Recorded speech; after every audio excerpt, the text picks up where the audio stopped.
자, 친낙계 싱크탱크라는 데가 있다고 합니다. 싱크탱크가 있어?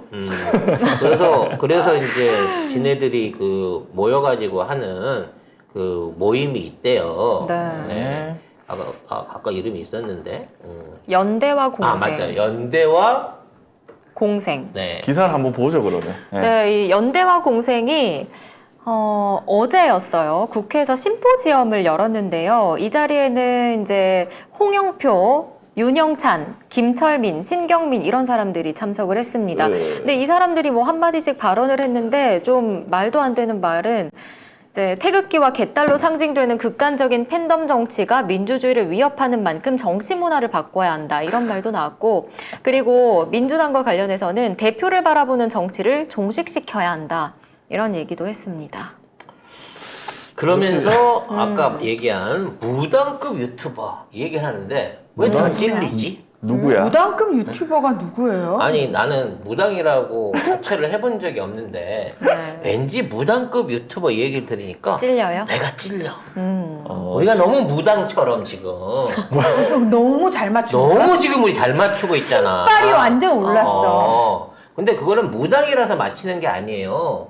니들이 모지래고 하는 듯이 빠져가지고 예측을 안 빗나가시는 거예요. 오씨, 저것들이 어떻게 알지? 어떻게 알겠니? 이들이 너무 멍충해서 그래. 무당급 유튜버들과 팬덤, 가짜뉴스, 그리고 저질 지도자들이 결합되어 있는 거다. 이렇게 하면서 신경민 전 의원이, MBC 출신 신경민 전 의원이 이렇게 얘기를 아니 했다고 그럼 합니다. 니도 유튜버를 하나 해. 그럴 그래서 좀 보여줘. 능력은 없기 때문에. 모범적인 걸 보여줘봐. 자, 홍영표 뭐라고 했냐?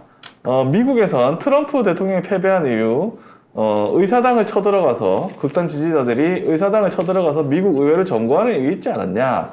우리도 보면 태극기와 개딸로 상징되는 극단적인 팬덤 정치가 한국의 민주주의 현 주소인데 이는 굉장히 위험한 상황이다. 이것들이 한번 쳐들어가서 쳐맞아 봐야. 근데 우리는 그런 짓 안 합니다.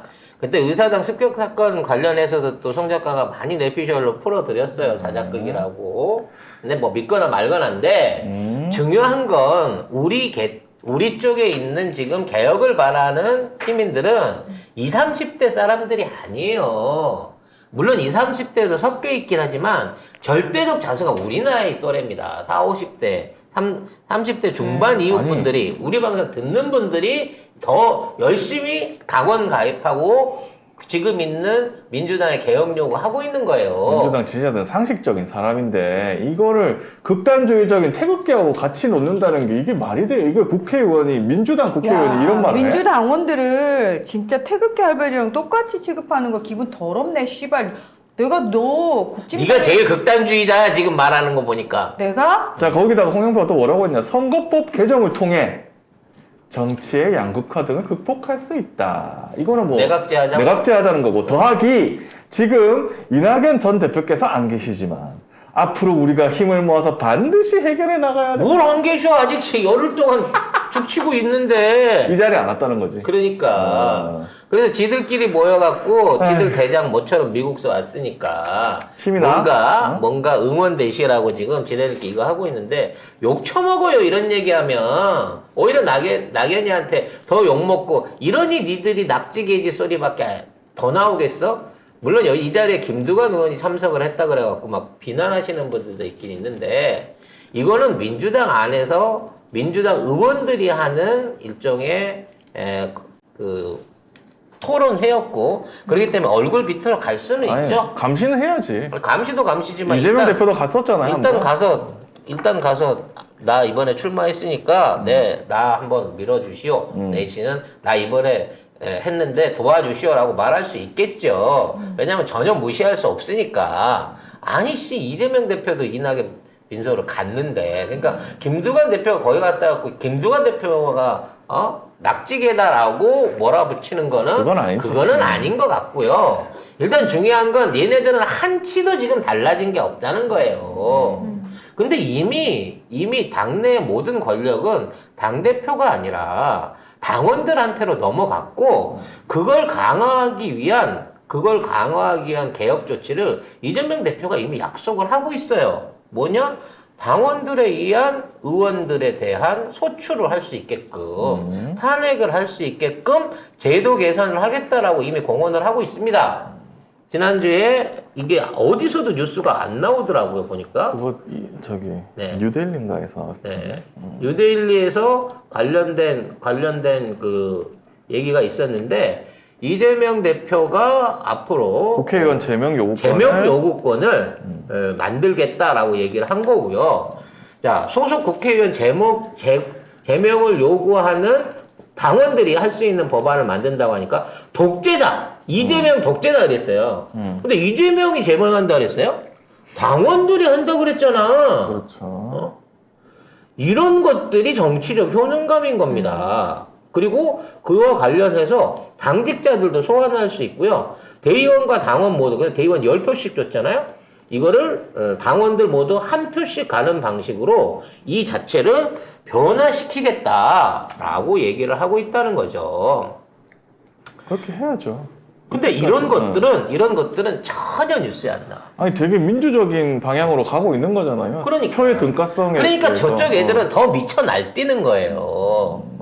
지금 있는 상황에서 이재명이 독재를 하고 있다 그러는데 이재명 대표 독재가 우리가 보기에는 순딩순딩하게 저쪽 요구 다 들어주고 있다고 지금. 오히려 당원들한테 이런 식으로 가면 안 된다. 쳐낼 거 쳐내고 과감하게 해야 된다라고 오히려 뭐 비난 아닌 응원을 지금 더 힘을 내시라고 지금 요구를 받고 있는 상황인 거거든요. 진짜 독재의 칼을 쳐 맞아 봐야 독재는 이것이 독재구나. 독재는 나경원이 쳐내고 김기현 선거 개입하고 막상 당선됐는데 아무것도 안 시키고 심지어 부산 데리고 가서 술도 안 사주는 그런 놈이 독재를 하는 거고요. 독재 맛 한번 보여줄까? 야, 찍소리도 못하고 니들 불러가지고 캐비넷 여는 게 진짜 독재야. 아주 그냥 사람 대접해줬더니 그래서 그들이 진짜 사람인 줄 알고. 당원 제명권 법안 발의가 과연 어느 시점에 이루어질지를 소박들은 지금 걱정하고 있는 거예요.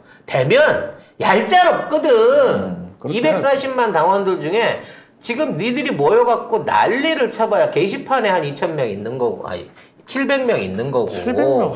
그거 가지고 그게 그러니까 지가 이름 드러내놓고 연판장 돌릴 놈 700명 있는 거고 게시판에 2,000명 있는 거고 전체적으로 투표해서 니들 찍어줄 거 20만 밖에 없어. 하지만 240만 권리당원이 지금 이재명 대표를 기대하고 이재명 대표하고 뭔가를 해나가기 위한 기대와 노력을 해나가고 있다는 점 알으라고. 그리고 지금 지지율이 민주당 계속 오르고 있고 대구 경북 말고는 대구 경북도 사실 국짐이 위험하는 뭐 여론조사도 많고요.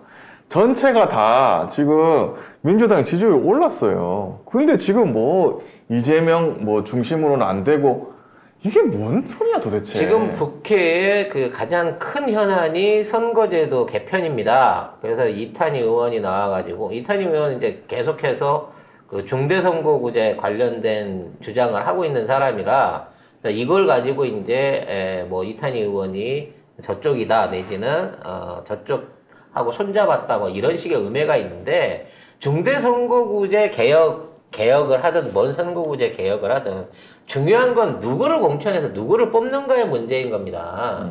중대선거구제를 하더라도 지금의 지지율을 가지면요 오히려 이 중대선거구가 비례권역 안에서 표를 더 민주당에 몰아줌으로 인해 가지고 200석 아니라 220석까지도 늘릴 수 있다는 연구 결과에 현재의 지지율이 유지된다고 하면 그래서 처음에 조금 지지율이 밀릴 때는 비등하게 같이 뭐 35, 30 요선에서 밀릴 때는 국진당도 중대선거구제 해야 된다고 떠드는 놈들이 있었어요.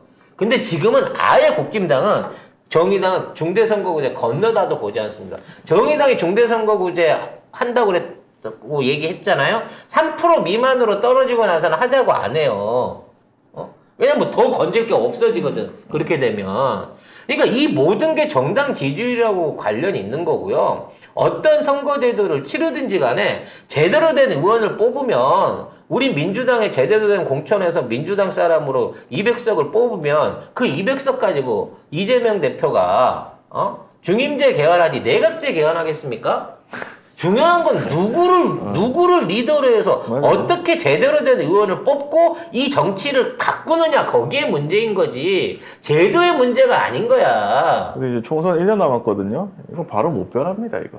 이거 지금은 못 해요. 아마 이거 그냥 김진표 의장이 자기 일하는 것처럼 보이게 하기 위해서 이거 다 모아가지고 이거 논의합시다라고 하는데 이거 지금 현역들도 아마 하기 싫을 거야, 아마. 왜냐면 전체적으로 지역구가 바뀌어버리면 그러면 지금까지 선거 운동을 하러 못 나가요, 얘들도. 어떻게 해야 될지 모르는 그러니까 거니까. 이거는 어차피 다음 총선 이후에 어떤 계획으로 넘어가는 겁니다. 그런 면에서 미래를 위해서 이와 같은 선거구제 제한할 필요 있죠.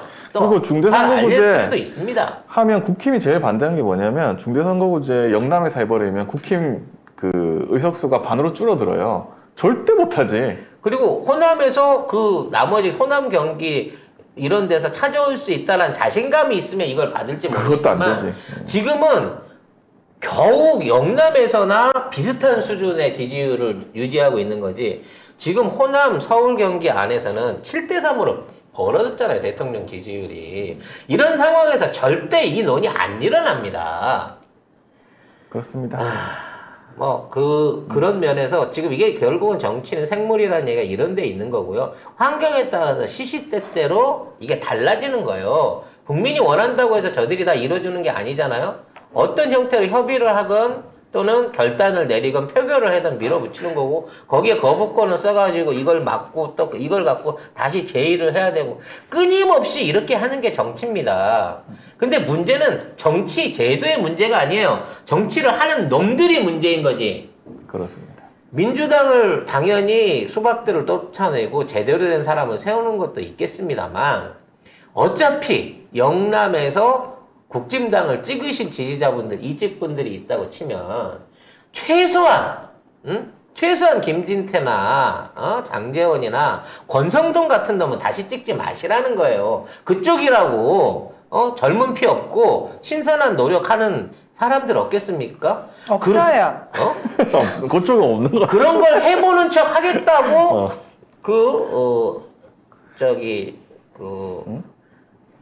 그런 걸 해보겠다고 전문 사람들 표 끌어갔었던 이준석이를 다 박살 내놓고 지금 하고 있는 애들 보세요. 이준석이 하는 행동을 보십시오. 20번남 그까지 나와서는 세상 지는 젊은 정치하는 것처럼 얘기해놓고 뒷구멍으로는 옛날 정치인들 하던 짓거리 똑같이 20번남 된 거 아닙니까? 결국 그놈도 거짓말쟁이였다는 거예요. 그러니까 저쪽에 인간이 없지. 왜? 아니 인간이면 저쪽을 지지할 수가 없지. 힘들어요. 인간인데 어떻게 지지를 해? 응? 그래서 아마 이탄희 의원을 비롯해서 민주당에 있는 의원들 심지어는 수박들까지도 지금 당장엔 당선이 최우선의 목표인 거고 그 당선을 위해서는 당원들과 그리고 이재명과 민주당의 지지도에 기댈 수밖에 없습니다. 네가 그렇게 잘났으면 나가서 무소속해. 지금 못 나가면 나중에 무소속 출마도 못해. 근데 못 나가고 있으면서 저렇게 아가리 파이팅만 하고 있는 이유가 뭐겠어요? 좀 달라고. 조금 좀 편히 좀 봐주세요 라는 부분인 거지. 제 공천권만 주시면 유지시켜 주시면 저는 아무런 불만 안 해요 이런 얘기거든요. 이걸 공천권을 주고 유지시켜서 입을 닫게 한다? 이건 구태 정치인 거고요. 그 심판은 대표가 낙하산으로 이 사람 받고 이렇게 하는 거는 그야말로 정당 독재가 될 수 있죠. 그 심판은 해당 지역구의 지역 주민들과 당원들이 결정할 수 해줄 수 있게끔 하는 게 이게 제대로 된 정치개혁 아니겠습니까? 그걸 만들어 나가자. 이재명 대표는 그걸 염두에 두고 있고 결국 그 개혁을 성취해 내실 거라고 응원을 하고 싶습니다. 네.